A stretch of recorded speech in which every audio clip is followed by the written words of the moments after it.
السلام عليكم ورحمة الله وبركاته. ازيكم يا حبايب قلبي؟ يا رب تكونوا في خير. يلا بسرعة نخش على الفيديو الجميل الحلو بتاعنا.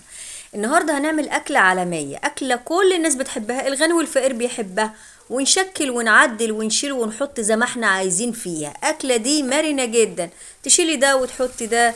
المهم تعالوا نخش على الأكلة. معانا طاسة فيها شوية زيت، وممكن زيت وزبدة أو زيت وسمنة أو سمنة أو زبدة، بس براحتكم زي ما انتوا ظروفكم مساعدة.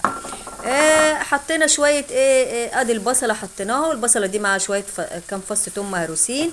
نزلنا عليهم بعد كده بالتوابل. التوابل كانت كمون وملح وفلفل، كمون وملح وفلفل وكزبره، تتحمص مع البصل، بتطلع الريحه بتاعتها الحلوه الجميله دي، وتدي طعم حلو وريحه حلوه. بعد كده نزلنا بالفلفل الحراق اخضر واحمر، وبراحتكم عايزين تحطوا فلفل رومي بس حطوا، ده حاجه ترجع لذوقكم. تمام. ممكن برضو تعمل بزيت زيتون، هتبقى رائعة. بصوا الوصفة مرنة، اللي انتوا عايزين تعملوه فيها اعملوه فيها، تمام، على حسب ظروفكم. وعلى فكرة بمناسبة غلاء الاسعار بنتحكم وبنشيل وبنحط زي ما احنا عايزين. طيب الاكلة دي ممكن هنا عصير ليمونة، عصير ليمونة. طشينا الحاجات الجميلة بتاعتنا، البصل والثوم والفلفل والبتاع، طشيناها بايه؟ بعصير ليمونة. بعد كده نزلنا عليها بطماطم بوريه، وده اختياري، بس حطي طماطم تقطعيها، حطيها على طماطم بوريه براحتك زي ما انت عايزه. تمام. كمان الخضره بتاعتنا شبت وكزبره وبقدونس. عايزه اقول لكم اكلتنا دي تاكل اي حد. عارفه لو انت جنب منك قصاد منك خروف وقصاد منك الطبق ده، هتسيب الخروف وتاكل الطبق ده. نصرة خيالها واسع واسع واسع. معانا ب5 جنيه فول، ب5 جنيه فول اهو، فول بوريه. انا بحب صراحه الفول البوريه، يعني بيبقى ما بيبقاش فيه قشر ولا الكلام زي ده، بيبقى حلو كده يعني، فاهمين؟ تغمسوا كده وتاكلوا باستمتاع.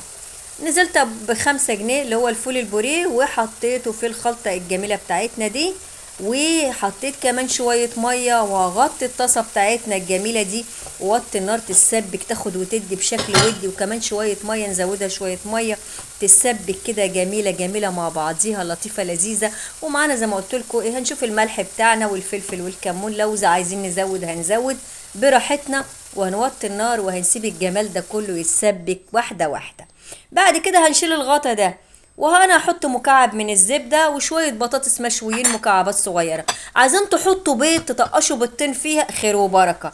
اللي انتوا عايزين تعملوه اعملوا. عايزه اقول لكم طبق عالمي ومحترم وجميل، ويلم العيله كلها على فطار على غدا على عشاء، ما يقولش لا.